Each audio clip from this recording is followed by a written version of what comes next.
Now, there's no doubt about it that by far the most anticipated Star Wars TV show of 2023 is indeed the Ahsoka Tano TV series starring actress Rosario Dawson. That's really going to be a big deal around the spring and or summer of next year. They're really still trying to figure out a release date, and they will be officially announcing that around the holiday season of this year, so be prepared for that as well. This is Mike Zero. Make sure to subscribe if you are new to the channel for future Star Wars updates. Also, by the way guys, make sure to drop a thumbs up on this video to support the channel. I thank you all so very much for the kind support. It is greatly appreciated.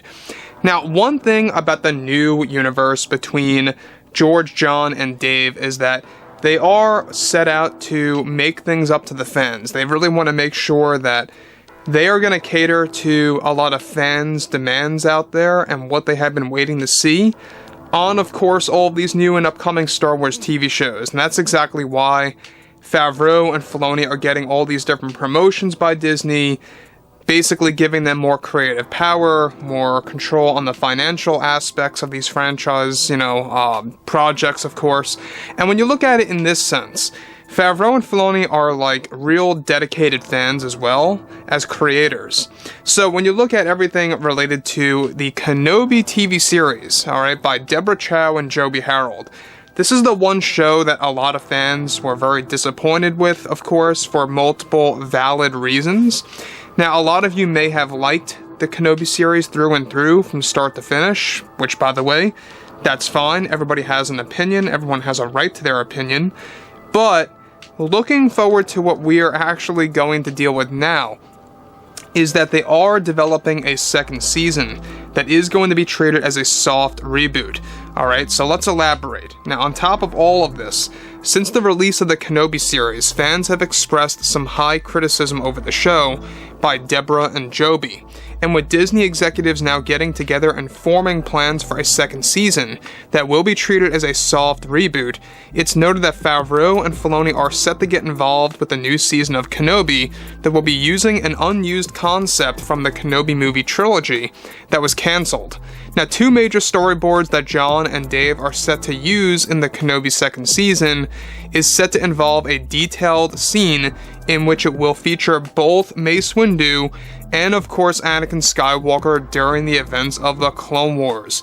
Now, this is described to be all done in the form of a flashback that is going through Obi-Wan Kenobi's mind while meditating inside of his home on Tatooine that fans saw in A New Hope. So let's just be clear about this. One great thing about this upcoming soft reboot of the Kenobi series is that they are finally going to show us Kenobi's home on Tatooine, just like we saw in Episode 4. And ever since Episode 4, a lot of fans have been really wanting to know about what Kenobi left in there. There's a lot of Jedi lore that Kenobi left behind if you guys read up on Star Wars Legends stuff. Now, the thing about this flashback, this is basically a new format that John and Dave are aiming for, is that they want to create multiple types of flashbacks in a lot of upcoming Star Wars TV shows, a lot of which having to do with the night of Order 66, and a lot of others having to do with the Clone Wars. And that's basically going to be their way of really establishing the Clone Wars in live-action form as well. So, on top of this, what's even all the more exciting is that Samuel L. Jackson has been in the talks for the past couple of months to join the soft reboot of the Kenobi series that's going to involve, thankfully, Favreau and Filoni, not Deborah Chow, not Joby Harold. Those two, I think, handled the series in a poor way. Even Joby Harold admitted that he never watched the prequel trilogy movies from start to finish, so I thought that was a red flag. But moving on to the next thing. Now, this moment is set to involve both Kenobi and Anakin fighting off and deflecting tons of blaster fire from droids during the Clone Wars era. Mace Windu is, of course, besides both Anakin and Kenobi in this scene, and Samuel L. Jackson is slated to return for this very intense moment. Now here, both Anakin and Mace are back-to-back in a scene where droids are surrounding all of them. Kenobi is off in the distance at this point in time fighting other ones. Now, one of the other illustrations involves and entails a moment in which both Anakin and Mace use the Force push technique and spread out all of the droids and make a run for a large base in the distance. Now, Anakin Skywalker here has a new design. He is described to have long hair like in Revenge of the Sith, except it is now tied up in a ponytail. This is said to cover an unexplored part or time during the Clone Wars era that not even the animated series covered. Now, Mace Windu is also in Clone Wars armor, while actually taking out droids one by one. Now, the world they are actually fighting on appears to be near similar to the world of Geonosis. However, it is not that world at all. Now, before I get to the next portion, I want to actually openly make it clear here that this is a Clone Wars flashback for the planned Kenobi series soft reboot.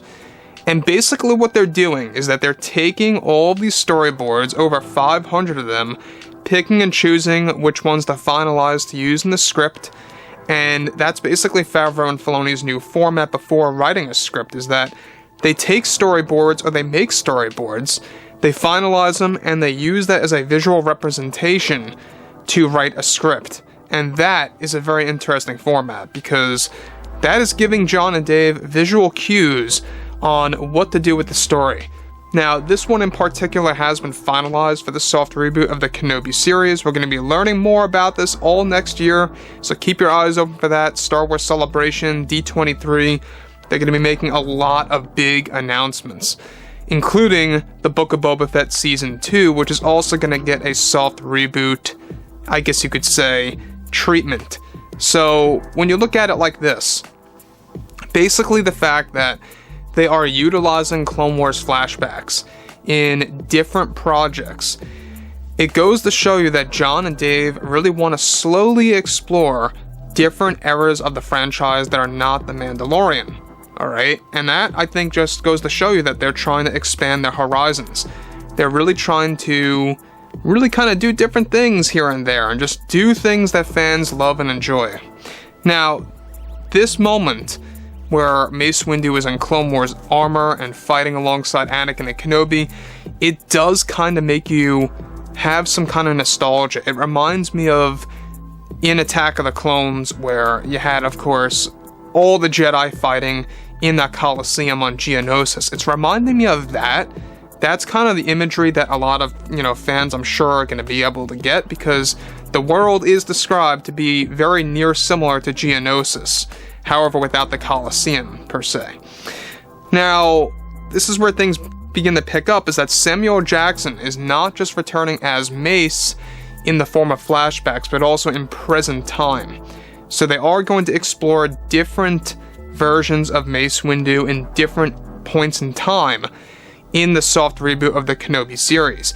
Even John and Dave have all these strategies planned out to bring him in the Mandoverse as an elderly version of himself. So they really want to make Mace Windu a prominent Jedi throughout multiple points in the Star Wars franchise, and I respect that. Some fans may not like that, thinking, any character that is seemingly dead is not really dead, and I understand that, worry or that criticism. I understand that. But it almost comes off as it's just making things fair or fair game, right? Darth Maul survived, Palpatine survived, so who's to say that Mace Windu, gets the short end of the stick here? It just doesn't make sense, right? So that's why they're bringing him back. It only makes sense to do so. So anyways, guys, drop a comment below. Let me know what you guys have to say about all of this below in the comments. And if you guys did enjoy the content for today, make sure to drop a thumbs up on this video to support the channel. I thank you all so very much for the kind support, and I'll catch you guys next time.